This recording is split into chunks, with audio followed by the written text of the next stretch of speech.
열왕기죠, 열왕기. 역대기, 연대기 같은 얘기예요.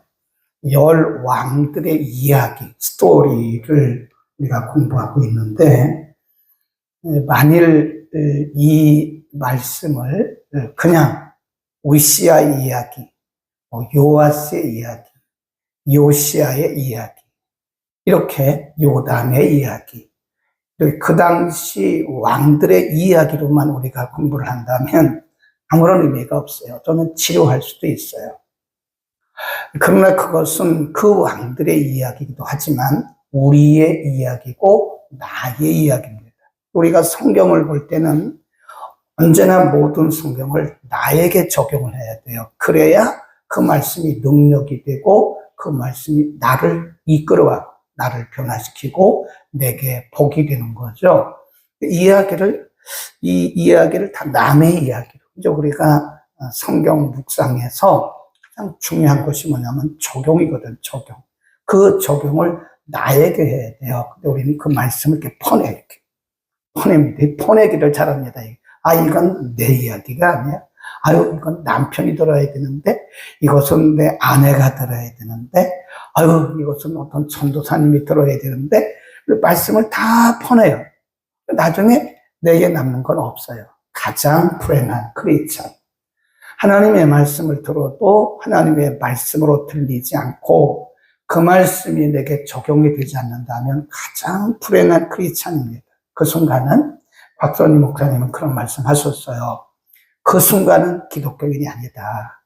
하나님이 말씀되지 않을 때는, 하나님의 말씀이 내게 말씀이 되지 않을 때는 그 순간 나는 크리스찬이 아니다. 나는 불신자와 같다. 이렇게 아주 엄중한 말씀도 하셨어요. 우리가 어제 우시아에 대해서 공부를 했는데 우시아의 생애를 전반기, 후반기로 나눠요. 꼭 축구하고 똑같아요. 우리가 축구가 90분 싸우잖아요. 90분 게임을 하는데 45분 전반전, 그리고 좀 쉬었다가 또 후반전을 해요. 여기 계신 분들은 다 거의가 아니고 다입니다. 우리가 연령적으로 볼 때 인생의 후반전을 살고 있습니다. 전반전이 어땠든지 간에 우리는 후반전에 승리를 해야 돼요. 전반전에서 잘 못 싸웠을지라도 후반전 잘 싸우면 돼요. 근데 우시아는 전반전은 잘 싸웠어요. 근데 후반전에 교만했어요. 잠깐 보자고요. 왜 그가 교만해졌나? 26장 16절입니다. 우시아에 대해서 교만하다 그런 말씀을 했는데 맨 앞에만 저가 강성하여지매 그 마음이 어땠대요? 교만. 그러니까 우리가 강성해질 때 조심해야 돼요. 강성해질 때. 그래서 어떤 사람은 축복되는 사람이 있어요. 은혜가 은혜되는 사람이 있어요. 은사가 은사되는 사람이 있어요. 근데 어떤 사람은 축복이 아니에요. 축복이 저주가 됩니다. 어떤 사람은 은혜 받은 것이 오히려 그에게 해가 돼요. 어떤 사람은 은사 받은 것이 해가 됩니다. 왜 그럴까요? 교만. 인생을 망하게 하는 것은 교만입니다. 이 교만 마귀가 한순간에 틈을 타요. 그럼 넘어가는 거죠. 그건 저에게도 해당이 되고 여러분에게도 다 해당이 돼요. 우리가 망하는 것은 순간입니다. 우리가 교만해지는 것은요, 아주 순간에 마귀가 우리를 순간적으로 교만에게 빠져요. 그러면 망하는 겁니다. 하나님 교만한 사람을 제일 싫어하세요. 하나님이 제일 기뻐하시는 사람이 겸손입니다. 모든 것이 은혜다. 오늘 또 두 사람인데요. 요담 11이라고 씁니다. 요담은 남왕국 유다의 11번째 왕이고요. 요담의 생애를 보면 쭉 봅니다. 1절 16년을 치리했다. 2절 요담이 그 부친 우시아의 모든 행위, 이 말은요, 전반전, 우시아가 전반전에는 잘했잖아요. 부친 우시아의 모든 행위대로 여호와 보시기에 정직히 행하였으나 여호와의 정에는 들어가지 아니했다. 왜 그랬을까요? 거기다 줄을 거놓고 질문을 해야 돼요. 우시아의 아들 요담이 왜 성전에는 왜 안 들어갔을까? 왜 그럴까요?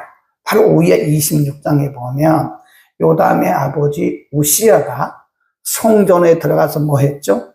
분향했잖아요, 분향. 그것은 왕이 할 일이 아니라고요. 그러니까 아버지가, 이 요담은 자기 아버지 우시아가 왕이 해서는 안 되는 성전에 들어가서 분향하다가 이마에 나병이 들린 것을 봤다고요. 그러니까 그것이 충격이 된 거예요. 근데 우리는 여기서 요담을 통해서, 우시아를 통해서 굉장히 중요한 신앙의 자세를 배울 수 있습니다. 그러니까 우리가요, 이 정도가, 이게 기준이라고 하자고, 기준. 기준에서 지나치면 죄가 돼요. 기준에서 못 미치면 게으름이 됩니다. 우리가 재림에 대해서 얘기를 해야 됩니다. 그런데 극단적 재림론자들이 있어요. 우리 예수님의 재림을 반드시 얘기해야 돼요.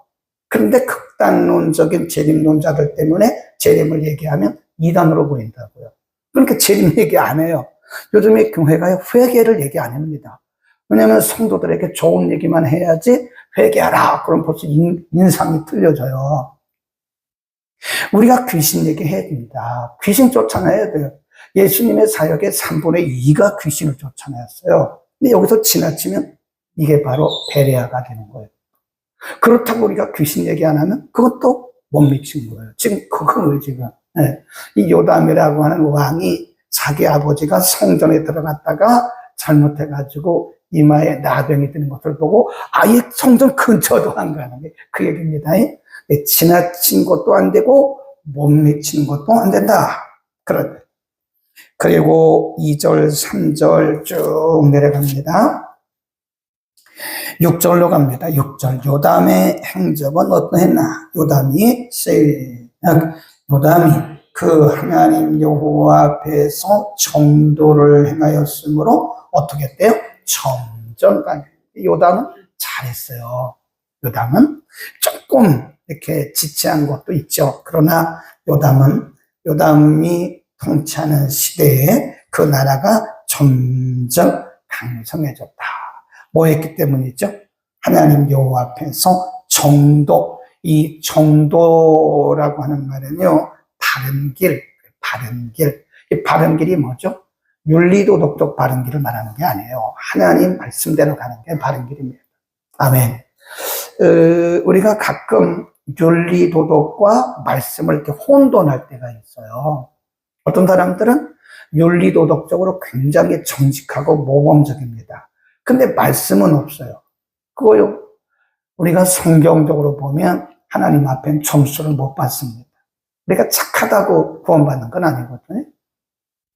물론 우리가 예수를 믿고 윤리도덕적으로도 정확해야죠. 근데 이거보다 더 중요한 게 뭐냐면 말씀의 정도를 따라가요. 말씀. 우리가 가끔 보면 속더라고요. 아유, 저 사람은 뭐 참 신앙생활 열심히 한다. 이 열심히 갖고 되는 게 아니라니까요. 정말 구원받았느냐, 말씀과 성령으로 거듭났느냐, 이걸 봐야 돼요. 조심스럽더라고요. 어쩌면 저도 속을 수 있고 여러분도 속을 수가 있어요. 우리 자신에게 속을 수 있고 다른 사람들을 바라보면서 저 사람 열심히 했으니까 천국 가겠다. 참 생각을 많이 해봐야 돼요. 오늘날 제가 가만히 생각해 봤어요. 우리 교인들을 쭉, 우리 성도님들 매일 기도하니까 아침마다 새벽마다 기도하죠. 새벽 예배 안 나오는 분들을 위해서도 기도해요. 자녀들까지 다 기도합니다. 한나를 위해서도 기도한다니까요. 어쨌든 오시는 분들은, 생각나는 분들은 다 애들까지 기도해요. 근데 어느 날 이런 생각을 했어요. 아, 내가 이분들을 다 기도하는데 목사는 저들을 위해서 기도하는데 정말 저들은 말씀과 성령으로 거듭났을까? 라고 하는 질문이 떠오르더라고요. 그러니까 걱정이 되더라고요. 물론 제가 걱정한다고 되는 건 아닌데 목회자를 걱정이 돼요. 아, 저분들이 교회에 나오긴 나와요. 교회 나온다고 구원받는 거 아니에요. 교회 나와도 말씀과 성령으로 거듭나지 않으면 안 돼요. 요한복음 3장에 보면 물과 성령으로 거듭나지 아니하면 하나님 나라를 볼 수도 없고 하나님 나라에 갈 수도 없다 그랬다. 그러니까 우리가 좀 이렇게 쓴 말씀도 받아야 됩니다. 맨날 좋은 말씀만 받다가는요, 겉만 번지름한 거예요. 은혜가 있는 것 같은데 사실은 속이 빌 수가 있는 거예요. 우리는 오늘 우리 자신을 한번 생각해 보죠. 나는 정도를 가고 있는가? 이 정도라는 말씀. 하나님의 말씀을 따라서 무엇보다 중요한 것은 나는 말씀과 성령으로 거듭났을까? 내가 지금 죽는다면 나는 정말 천국에 갈 수 있을까? 라고 하는 아주 심각한 질문을 우리에게, 나 자신에게 해야 돼요. 아이, 목사님. 제가 그래도요, 교회 생활을 30년이 넘게 했는데요. 그거 의미 없습니다. 우리가 30년 교회 다녔다고 해서 그 자체가 우리의 구원을 보장하는 게 아니에요. 제가 장로인데요. 그게 우리의 구원을 보장하는 게 아니라고요. 제가 권사인데요. 그것이 우리의 구원을 보장하는 게 아닙니다. 심각한 거예요. 내가 말씀과 성령으로 거듭나느냐. 그 예수님이 그래서 그 말씀하신 거예요. 누구든지 물과 성령으로 거듭나지 아니하면 하나님 나라를 볼 수도 없다. 정도 여기다 줄거 놓으시고요. 이 정도라고 하는 것은 믿음의 정도를 의미하는 것이다. 우리가 믿음의 길, 말씀의 길로 갈 때 하나님 기뻐하시는 것이다. 그 다음에 12번째 왕 아하스입니다. 이 아하스는요, 아주 악한 왕이죠. 5절 보세요. 그러므로 그 하나님 여호와께서 아람 왕의 손에 붙이심에 저희가 쳐서 심히 많은 무리를 사로잡아 가지고 다메섹으로 갔으며 또 이스라엘 왕의 손에 붙이심에 저가 쳐서 크게 살육하였다. 곧 적어놓으세요. 이 아하스가 왕이 되고 나서 남한국 유다는 무너졌습니다. 요담 때는 나라가 그래도 이렇게 형성이 돼가지고 점점 강성해지는데 아하스가 왕이 되면서부터 거기 보면 아람 왕이 와가지고 백성들을 많이 포로로 잡아갔고, 그 다음에 그 뒤에 보면 이스라엘 왕이 와서 백성들을 포로로 잡아갔어요. 백성들이 다 아람 왕에게, 이방 왕에게 포로 잡혀가고, 북왕국 이스라엘 왕에게 포로 잡혀가고 그랬다. 나라가 망가진 거예요. 네. 나라가 망가진 이유에 대해서 성경이 이렇게 말씀합니다. 1절로 갑니다. 아하스가 위에 나갈 때에 나이 20세라 예루살렘에서 16년을 지배하였으나 그 조상 다윗과 같이 아니하여 여호와 보시기에 정직히 행치 아니하고 이스라엘 열왕의 길로 행하여 바알들의 우상을 부어 만들고 또 흰놈의 아들 골짜기에서 분향하고 여호와께서 이스라엘 자손 앞에서 쫓아내신 이방 사람의 가증된 일을 본받아 그 자녀를 불사르고 또 산단과 작은 산 위에 모든 푸른 나무 아래에서 제사를 드리며 분향한지라. 그러니까 아하스가 왕이 되면서 못된 일은 다 했어요. 우상도 한두 가지 만든 게 아니에요. 네. 이스라엘이라고 하는 것은 북왕국을 얘기하는 거예요. 북왕국은 지금 하나님을 떠난 나라예요.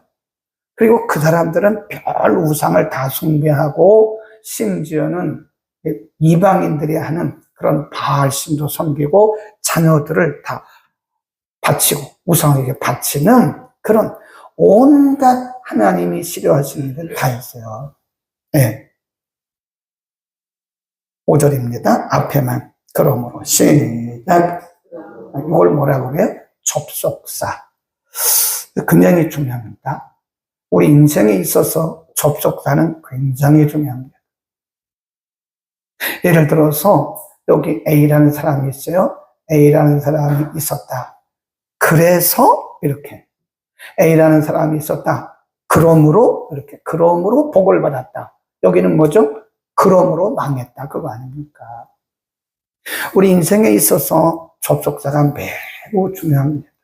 아주 중요해요. 그래서 하나님께서 우리 인생을 이렇게 살펴보고 계세요. 요담을 봐도 하나님이 이렇게 매일매일 살펴보고 계시는 거예요. 우리의 속까지, 우리의 마음속까지 하나님이 다 살펴보고 계시는 거예요. 그래서 요담처럼 우리가 정도를 해나면 점점 강해지는 거예요. 하나님이 점점 강하게 하시고요. 점점 잘 되는 복을 주십니다. 하나님이 이렇게 살펴보고 계세요. 거짓말을 할 수가 없어요. 우리가 사람 앞에 가면을 쓸 수 있습니다. 그럼 가면 벗으세요. 그런데 대부분 많은 사람들이 가면을 쓰고 살아갑니다. 자기를 숨겨요. 네, 자기를 숨기고 거룩한 척하고 살아요. 제가 척하지 말라고 그러잖아요. 우리는 거룩한 척하면 안 돼요. 경건한 척해도 안 돼요. 가면을 다 벗어버려요. 네. 경건의 가면을 던져버리자 이거예요. 거룩의 가면을 벗어 우리가 어떻게 예수의 이름으로 의를 입은 것 뿐이지. 우리 스스로는 그렇게 어떤 분이 걸음도 막 이러고 속으로 가면을 벗어버리세요. 뭘 그렇게 가면 쓰고 그렇게 사냐고. 하면 우리의 모습을 다 바라보시는 하나님 앞에서, 우리의 모습을, 우리의 생각까지도 다 아시는 하나님 앞에서 우리는 정직해야 된다. 또 하나님이 제일 싫어하신 것이 뭐냐? 우상숭배. 하나님이 지금 아하스를 그렇게 이방인에게 파시고 또 이스라엘 백성들에게 던져버리신 것은 우상숭배. 하나님이 가장 싫어하시고 또 진노하신 것이 우상이에요.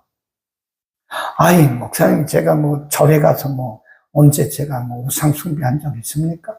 아니, 제가 무슨 이슬람을 섬긴 적이 있습니까? 그게 아니라니까요. 그것은 겉으로 나타난 종교적 우상이고요. 우리 안에 우상이 있어요. 우리 안에. 하나님보다 더 사랑하는 것은 우상입니다. 네? 어떤 분들은요, 자녀한테 절절절절 맵니다. 옛날에 그거 봤어요, 제가요. 정말 그분을 보면서 자녀를 우상 삼는 게 저거구나. 자녀가 우상이에요. 절절절절 매. 애들 때문에 교회도 안 오고요. 심지어는 크리스마스 예배도 안 와요. 그 왜 성탄절 예배를 왜 안 오세요? 했더니 그날이 우리 아들 생일이라고.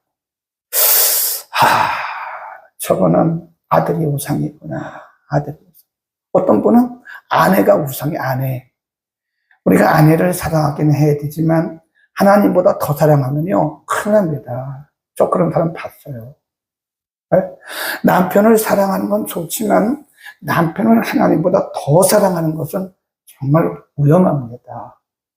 어떤 분은 자기 아내가 우상이고 자녀가 우상이고 공부하는 것이 우상인 분들도 있어요. 공부하는 게.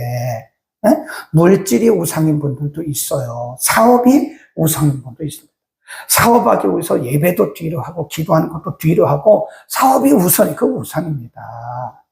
하나님이 우리를 보고 계십니다. 기도하겠습니다. 그러하신 우리 아버지, 오늘 요담과 아하스를 통해서 하나님이 기뻐하시는 삶이 무엇인지를 우리가 배웠습니다. 단지 왕들의 스토리로만 우리가 배우지 말게 하시고 이 말씀들을 우리의 삶에, 나의 삶에, 나의 신앙에 구체적으로 적용하게 하옵소서. 때로 하나님의 말씀이 우리를 찌르는 칼이 될 수도 있고 우리에게는 때로 쓴 약이 될 수도 있지만 하나님의 말씀이기 때문에 우리가 이 말씀을 아멘으로 받게 하시고 요담처럼 아하스처럼 우리가 요담처럼 정직히 행하여 점점 강성해지게 하시고 아하스처럼 우상 숭배하지 않도록 그러므로 하나님이 그에게 진노하셨던 것처럼 우리에게 있어서 그러므로는 아름다운 그러므로 우리가 하나님 말씀대로 순종하고 하나님의 뜻대로 살았더니 그러므로 복을 받았다고 하는 축복의 그러므로가 되게 하여 주옵소서. 하나님 우리가 정신 차리고 하나님보다 더 사랑하는 것이 있는지 우리 자신을 돌아보게 하시고 오늘도 우리를 세밀하게 바라보고 계시는 하나님 앞에서 우리가 가면을 쓰지 말게 하시고 어린아이 같은 정직한 모습으로 우리를 드리게 하옵소서. 하나님 앞에 귀한 물질로 드렸습니다. 하나님 받으시고 하늘의 복 땅의 복으로 넘치게 복 내려 주옵소서.